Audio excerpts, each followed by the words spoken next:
In this screencast, I'm going to walk you through the process for creating rubrics in Google Classroom, exporting them to share with other staff members, and then also how to access the new shared drive for rubrics that I've created for teachers at the middle school and the high school. So in Google Classroom, I'm going to click Create, and I'm going to create an assignment.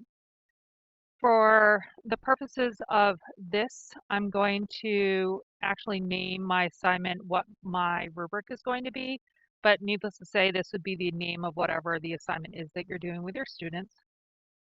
And then down here on the right, once I've created a name for the assignment, I'm going to be able to click on the rubric button. So click on Create and then go to Create Rubric.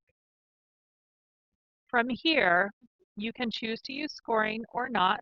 Needless to say, most of our rubrics are going to be using a scoring method, but if you turn it off, then you lose your numbers, you lose your scores out of this.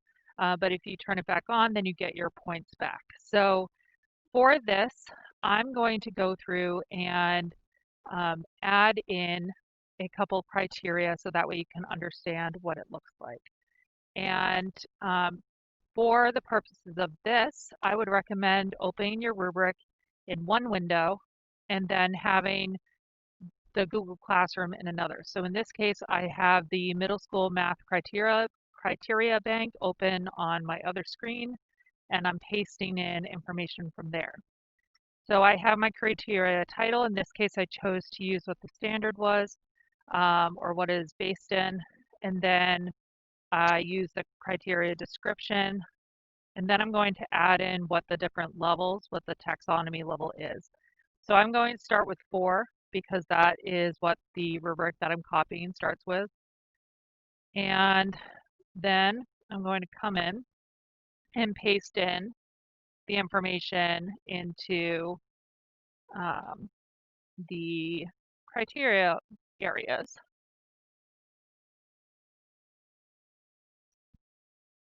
So I finished entering in the descriptions for the first row of the indicators. You can add in a level title if you'd like to sort of summarize what each of these means, but these are not required, so I opted to skip those at this point. The points are the only ones that are actually required. So I'm going to continue this process and add another criterion, and so here's the second one. And so I'm going to pause the video, continue to enter in a few more so that way you guys can see what it looks like. So I've gone through and added in 2 other criterion at this point. So I have 3 different levels within this. So I'll press save. And then when I click back onto the rubric, you can see what it would actually look like and that it totals up to 12 points possible. So it gives you the standard, and all the information that was from the rubric that I pulled from our district's curriculum department website. So now if I wanted to assign this to the students, then I could click the assign button and it would assign it to my students in order to grade with. And if I had students to do grading for, then I'd be able to click on assigned, open up a student assignment, and use the rubric button on the left-hand side in order to assess the students.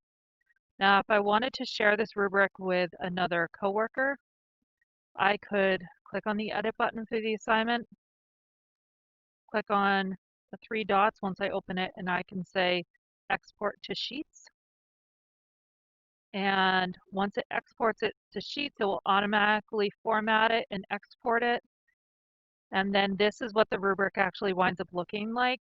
I don't really recommend building rubrics in this because it is very picky on formatting, but that's where I've been using this Google Classroom to format the rubrics and then exporting them from there in order to import them into the shared Google Drive. So the other option that you have if you are using this with your own students and you already have a rubric is when you create an assignment. Once you have titled it, the rubric button will turn on and you can say reuse rubric. From here, you can choose which rubric you have. You can also look for rubrics from other classrooms that you're in. So if there was another class that had a rubric in it that you've taught in the past or anything, or if you have a shared one with some other teachers, then you can certainly do that. But I'll just use this one and then I can choose which rubric I want to reuse, and then click select. And that would import it. And then I have the rubric successful right here in order to edit it. The other option that you have is to import. And so if I click rubric and click import from sheets, all the teachers at the middle school and high school have access to the Rubrics shared drive. And within that, you should have, once you go to your shared drive and then scroll down to Rubrics, you should see, in this case, I have one rubric in here already. It's called Work Completion Rubric. So anyone in the middle school or the high school should be able to look for Work Completion Rubric in their Google Drive, find the file, and then it will automatically import it for you so that way you can modify it as necessary in order to use it with your class. So then you can press save and then you're right back to where you were when you first created it. So that's how you use rubrics in Google Classroom. Let me know if you need any help with it at all, or if you have any rubrics that you would like to share through the Rubric Shared Drive. I hope that helps.